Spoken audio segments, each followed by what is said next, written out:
আজকে না আজকে কয়েকদিন ধরেই প্রচণ্ড গরম পড়েছে, তাই একটু কাঁচা আমের শরবত খাবো ভাবছি। এই ফ্রিজে দেখলাম 3টে আম পড়ে আছে, এই আমগুলোকে আমি এখন ভালো করে ধুয়ে নিচ্ছি।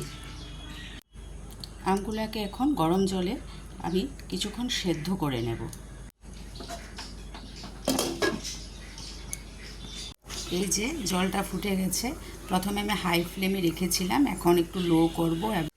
রঙটা দেখো কীরকম একটা সাদা রকম ভাব হয়ে গেছে। এখন আমি এর মধ্যে একটু পরিমাণ মতো লবণ দিয়ে দিলাম, দিয়ে আবার ঢাকনাটা চেপে দেব। 10 মিনিট হয়ে গেছে, এখন চলো দেখা যাক যে আমার আমগুলোর কী অবস্থা। ব্যাস সুন্দর সিদ্ধ হয়ে গেছে। এখন আমি গ্যাসের ফ্লেমটা নিভিয়ে দিচ্ছি এবং এগুলোকে নামিয়ে নেব। এই যে পরিমাণ মতো জল নিয়ে আমি আমগুলাকে এই যে ঠান্ডা জলে আমগুলাকে নিয়ে নিয়েছি। এবার আমগুলাকে আমি ছুলবো, ছুলে তারপর আমি শরবতটা রেডি।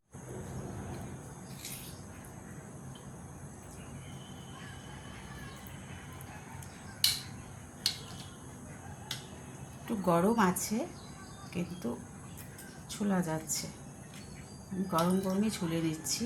তোমরা চাইলে একটু ঠান্ডা হলেও ছুলতে পারো, ঠান্ডা হলে ছুললেই ভালো।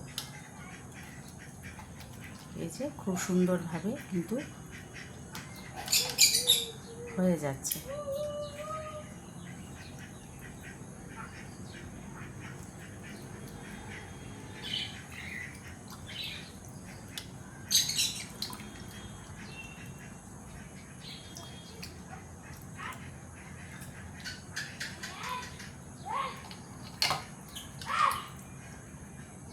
এটার ভিতরে যে আঁশগুলো আছে, এই দেখো যে পাল্পটা আছে, ওইটা আমি চামচ দিয়ে সুন্দর করে নিয়ে নেব।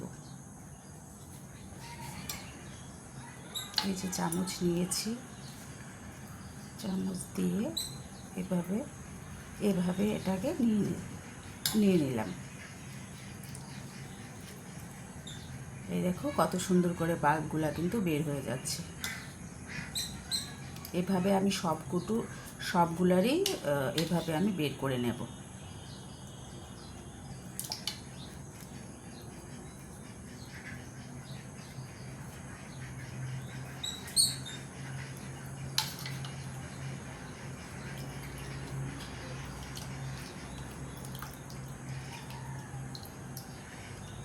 এই দেখো বন্ধুরা, আমার এই যে আমটা চটকিয়ে নিয়েছি, খানিকটা জল মিশিয়ে এটা একদম রেডি হয়ে গেছে। শরবতটা তৈরি করার জন্য আমি এখানে নিয়েছি লেবু পাতা, আর আমরা চিনি খাই না, চিনিটা অ্যাভয়েড করাই ভালো, তাই নিয়েছি গুড়। তোমরা চাইলে চিনিও দিতে পারো। এখন আমি মিক্সার গ্রাইন্ডারে এই যে আমের যে জলটা আমরা রেডি করেছিলাম ওটা দিয়ে দিচ্ছি, আর দিয়ে দেব এই যে গুড়গুলো আছে এগুলো দিয়ে দেব, আর লেবুর পাতাগুলো আমি এভাবেই দিয়ে দেব। তোমরা চাইলে ছিঁড়ে দিতে পারো। আর যে লেবুর রসগুলা এভাবে দিয়ে দিচ্ছি। লবণ তো আমি আগেই দিয়েছি, পরিমাণ মতোই দিয়েছি, আর লাগবে না মনে করছি। বাস এবার এটাকে আমি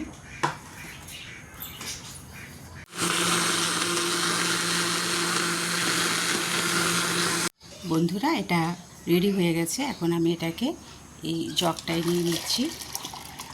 এই যে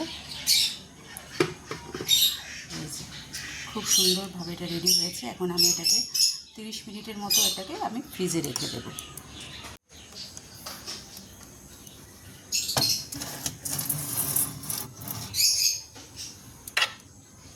এই যে আধা ঘন্টা হয়ে গেছে, এখন 8 ঘন্টার পরে আমি শরবতটা নিয়ে নিচ্ছি। একদম কুল ঠান্ডা। এই দেখো, তোমরা কিন্তু এইভাবে শরবত বানিয়ে খেতে পারো। কাঁচা আমের শরবত খুবই টেস্টি এবং শরীরটাকেও প্রচণ্ড রকমের কিন্তু এটা ঠান্ডা রাখে। তাহলে আজকের জন্য এখানেই বন্ধুরা, আবার একটা নতুন ভিডিওর সাথে দেখা হচ্ছে। আশা করছি তোমরা অবশ্যই পাশে থাকবে।